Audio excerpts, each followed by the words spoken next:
Liberia was among the 3 countries that was very hard hit by the Ebola outbreak in 2014. And particularly the communities along the border, which are hard to reach areas, and to some degree were even dependent on their neighbors, like Cote d'Ivoire, for trade and other economic activities, were also put in a very difficult situation when Cote d'Ivoire, out of the response to the Ebola crisis, closed its border to Liberia. This made life there extremely difficult in an area where the road terrain and outreach is so difficult. The virus took advantage of vulnerable health systems, porous borders, and the movement of people in the West African region. When the outbreak ended in 2016, over 11,000 people had died. In Liberia alone, 4,800 people lost their lives. It was really tough times, but by God's grace we managed to eventually get Ebola eradicated, and the country was declared Ebola-free. The economic toll of the Ebola outbreak reached an estimated $2.8 billion. With support from the government of Japan, UNDP began its cross-border recovery program in Guinea, Sierra Leone, Cote d'Ivoire, and Liberia. For the specific project we are talking about, the cross-border post-Ebola surveillance project, we have worked with the government of Japan in focusing on 2 aspects. One is rebuilding communities, empowering them to generate income, and enabling them to get an income and a living to recover their livelihoods affected through the effects of Ebola. The other component relates to building trust and social cohesion amongst communities.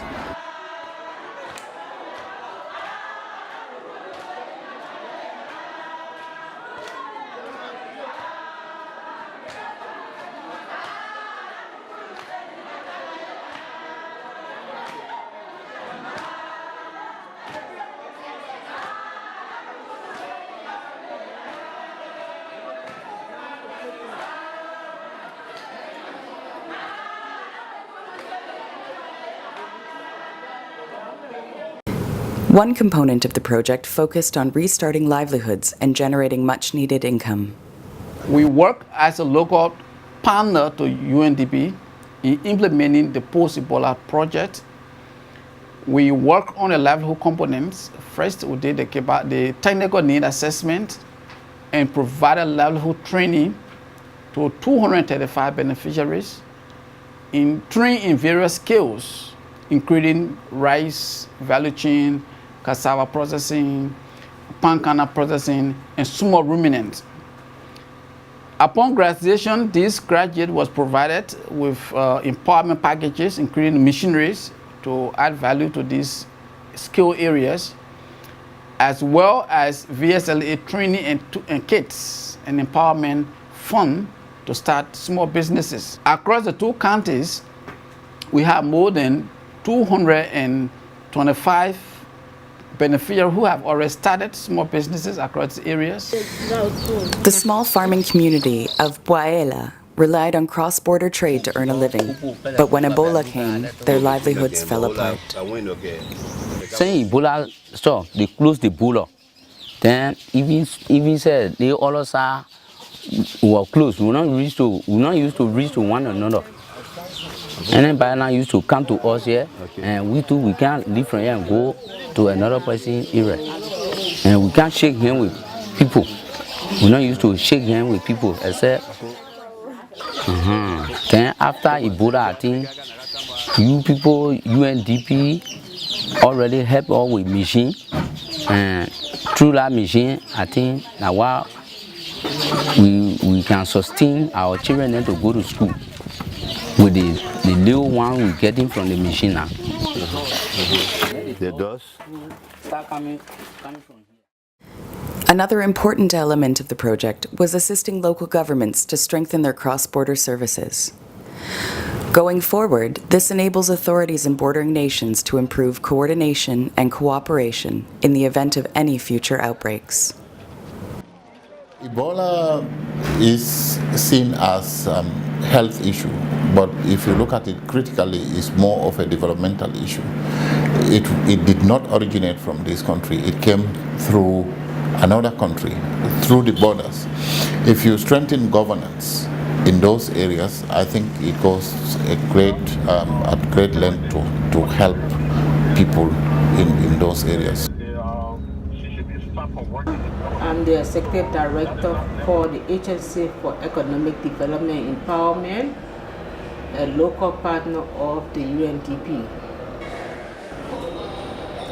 As a result of our project activities in Grand Cape County, which are related to the project of Potidi, local governance in cross-border area strengthening, right holders such as community leaders, women and youth groups, CSO, etc., gain better appreciation of the local governance system as well as their rights and responsibilities. This was achieved through sensitization and training programs, and as a result, the community members are confidently engaging the duty bearers on the development of their counties. Liberia has gone through a lot, as you say. It's a post-conflict, and some of the issues which happen, some will argue, which led to the war, may not have been resolved. So every little thing can be used as a spark to get back to conflict. So it's very important, especially post-Ebola, to get the community together. And the best way to do that is to provide livelihood, because it helps people find their feet, one, as well as work together as one big community. Another component of the project focused on social cohesion, rebuilding trust and reducing conflict. Through the project, community members were trained as peace builders to detect early warning signs and resolve issues before they escalate. A representation of the government to this project. This project has been very, very enthusiastic and very encouraging.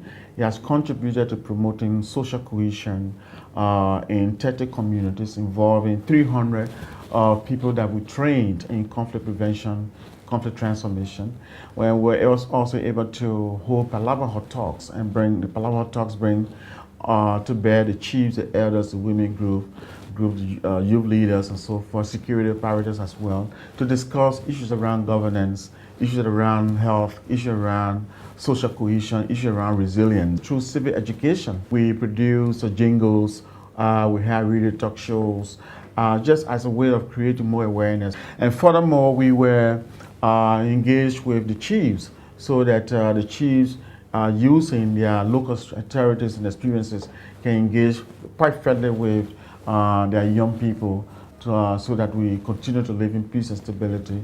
The effects of the Ebola crisis are still felt today in Liberia and the other affected countries. UNDP and its partners like the government of Japan continue to help the people of Liberia, ensuring no one is left behind.